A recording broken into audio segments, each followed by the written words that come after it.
Head neck cancer বলতে আসলে আমাদের মাথা এবং গলার ভিতরে যে অঙ্গগুলি রয়েছে এটির ক্যান্সার বুঝিয়ে থাকে। হেড নেক ক্যান্সারের মধ্যে আসলে ব্রেইন ক্যান্সারগুলি আসবে না। প্রথম কারণ হিসেবে আমরা বলবো হচ্ছে স্মোকিং এর কথা।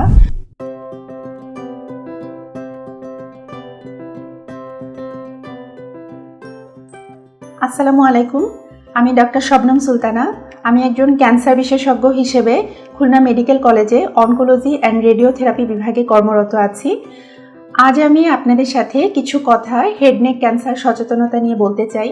যেহেতু এপ্রিল মাস হেড নেক ক্যান্সার সচেতনতার মাস, তো আসলে আমি হেড নেক ক্যান্সার সম্পর্কে কিছু কথা আপনাদের সাথে শেয়ার করতে যাচ্ছি। প্রথমেই যদি আমরা আসি যে হেড নেক ক্যান্সার বলতে আমরা আসলে কি বুঝি।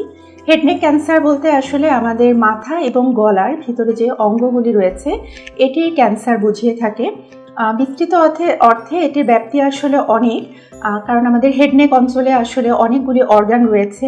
তো আমি যদি আসলে ভাগ ভাগ করে বলতে যাই তাহলে প্রথমেই চলে আসে আসলে আমাদের নাক বা নাসারন্ধ্রের ক্যান্সার।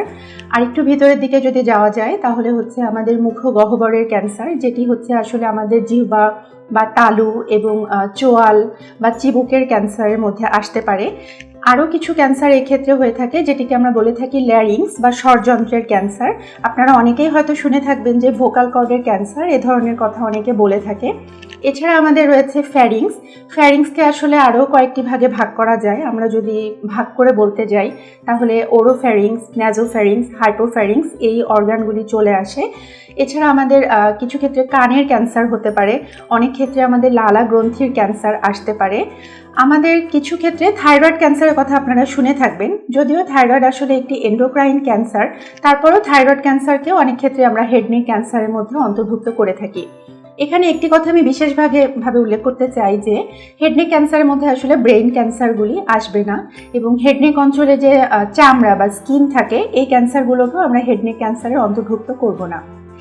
এখন যদি আমরা আসলে হেড নেক ক্যান্সারে বাংলাদেশের সিনারিওর কথা বলতে যাই তাহলে আসলে বাংলাদেশে হেড নেক ক্যান্সারের পরিমাণটি অনেক। আমরা প্রায় ক্যান্সারে 30% ক্যান্সারই হেড নেক ক্যান্সার নিয়ে আমাদের কাছে প্রেজেন্ট করে। আর এক্ষেত্রে যদি আমরা পুরুষ এবং মহিলার রেশিওর কথা বলতে যাই তাহলে আসলে এটি একটু পুরুষদের মধ্যে বেশি দেখা যায় মহিলাদের তুলনায়।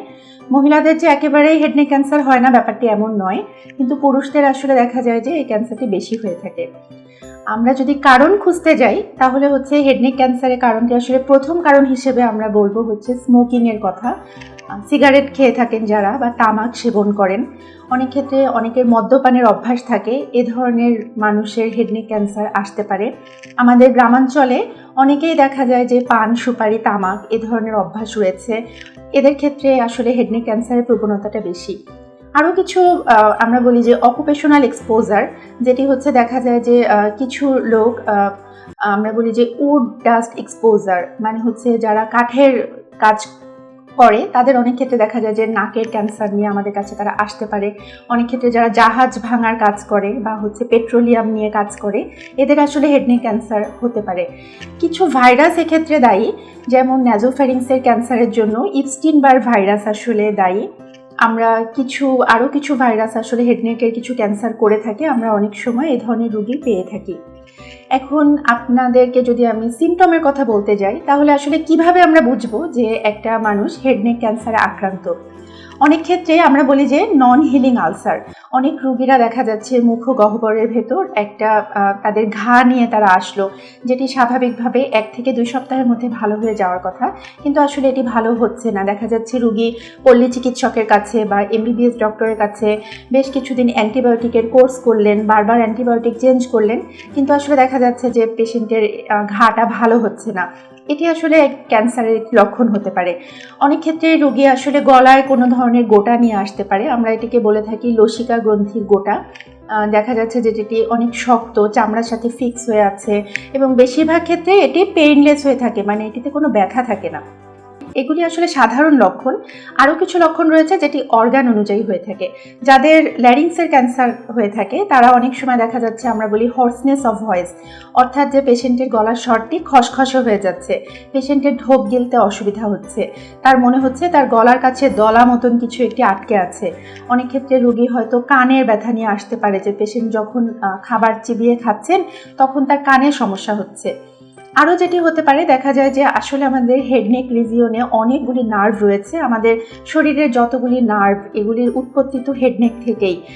তো সেই নার্ভের অনেক ক্ষেত্রে প্যারালাইসিসের যে ফিচারগুলো হতে পারে, হয়তো রোগী খাবার চিবিয়ে খেতে পাচ্ছে না, মুখে পানি নিচ্ছে কিন্তু পানিটি এক সাইড থেকে পড়ে যাচ্ছে, এ ধরনের সিমটম নিয়ে আসলে রোগীরা আমাদের কাছে আসতে পারে। যদি ক্যান্সারটি নাকের ভিতরের হয়, অনেক ক্ষেত্রে দেখা যাচ্ছে যে রোগীর নাক থেকে রক্তপাত হচ্ছে, রোগীর নাকে ব্যথা হচ্ছে, রোগীটি শ্বাস নিতে অসুবিধা হচ্ছে, অনেক ক্ষেত্রে কফের সাথে রক্ত যেতে পারে। আসলে অ্যাজ এ হোল এগুলি সমস্যা নিয়েই রোগীরা আমাদের কাছে এসে থাকেন। আমরা যদি এটি ডায়াগনোসিসের ক্ষেত্রে যাই, যে রোগীর আমরা কিভাবে শনাক্ত করতে পারবো, শিওর হতে পারবো যে আসলে উনি হেড নেক ক্যান্সারে ভুগছেন কিনা, আমরা কিছু পরীক্ষা নিরীক্ষা করে থাকি। একটি আমরা বলি যে ফিজিক্যাল এক্সামিনেশন, যেটি চিকিৎসক নিজের হাতে পরীক্ষা করে থাকেন। আরও কিছু পরীক্ষার প্রয়োজন হয়, আমরা বলি যে ইনভেস্টিগেশন। রোগীর অনেক ক্ষেত্রে আমরা এন্ডোস্কোপির কথা আপনারা অনেকেই জেনে থাকবেন। আমরা আরও কিছু পরীক্ষা করে থাকি, যেটিকে অনেকে প্যান এন্ডোস্কোপি বলে থাকে, অর্থাৎ যে রোগীর ল্যারিঙ্গোস্কোপি বা ফাইবার অপটিক ল্যারিঙ্গোস্কোপি, FOL, এ ধরনের পরীক্ষা করা হয়ে থাকে। রোগীর একটি সিটি স্ক্যান, হেড নেক অঞ্চলের একটি সিটি স্ক্যান, MRI, অনেক ক্ষেত্রে আমরা পেট সিটি স্ক্যানের কথা বলে থাকি। আসলে স্টেজিং নির্ধারণের জন্য এবং শিওর হওয়ার জন্য আমরা পরীক্ষাগুলো করতে দেই।